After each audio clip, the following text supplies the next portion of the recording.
Chito Ferradang's here today for a bit of story. It's no secret I love Russian glass. I've modded the basic classics, I've hunted down specific serial numbers, and I'm writing a guide about Soviet-era lenses. Combine that with my passion for anamorphics and you would wonder why it took me so long to start posting about LOMO anamorphics. LOMO are the top of the top when it comes to Russian glass. Designed and manufactured as cinema lenses for various reasons. Price, H-build quality, image quality. They're some of the few cine anamorphics that can sell for a price which regular folks like you and I can pay if they set out to do so. I've had a few LOMO anamorphics along the years. One of my first lenses was a 50mm 2-piece Squarefront in Oct 18 mount that I wanted really bad to adapt to Canon EF. I failed it and ended up selling it.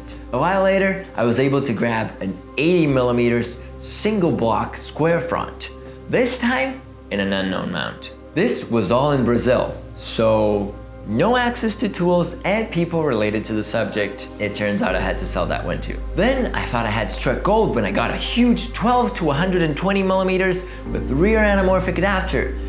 Luck was still not on my side and the rear anamorphic was misaligned and wouldn't produce proper images. Still in Brazil, still stuck. Sold them too.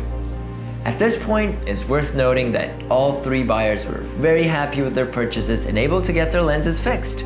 Sometimes their feedback took weeks, others it was months. So in 2016, I set out to achieve my long dreamed goal of piecing together a 3-lens Squarefront set, 35, 50, 85, or something along those lines. I was gonna take my time until I found deals I could live with.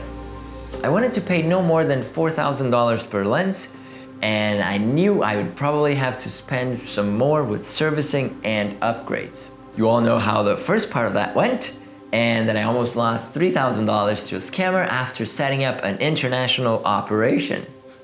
The second part, which I kept secret to avoid further bad luck, was when I was in Brazil. A friend of mine told me he was getting rid of his set. We met and tested the lenses. As expected, fixes were more than necessary to make them fully usable. The price was within my margins, so I went for it.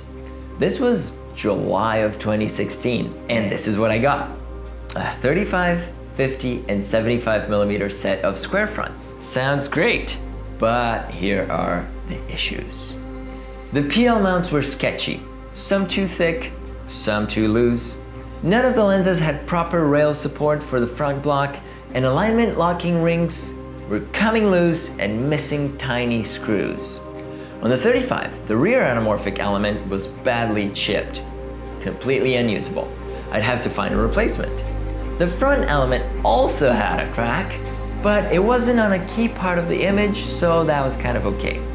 The mechanics were funky when focusing, with the front block popping out of the lock when close focused. The 55 and 75 shared the same front element, which is a no-go for any set scenario, so I'd have to track down another identical copy of that and fix the mechanical issues as well. The next step was tackle the glass replacement parts, without which the whole project would sink, right?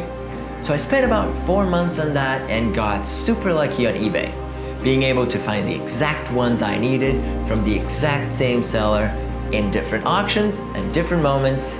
Then I had to engage in bid wars and win the bids, and I was able to rely on the super helpful and amazing Chris Bold for getting the lenses. The seller wouldn't do international sales no matter what, and Chris was able to pick them up personally, then ship them up here to Vancouver. All that was left now was disassembly, glass replacement, mechanical fixes, and servicing. I contacted more than a few qualified pros for that, and they all turned me down. It would either take too much of their time or be too expensive for me. Plus, it involved shipping non-tracked packages with contents worth thousands of dollars. I wasn't feeling too comfortable with that. Months went by before I could do anything. And then I got an interesting email from Van Diemen. This message was about the rehousing of LOMO Squarefronts in single block designs.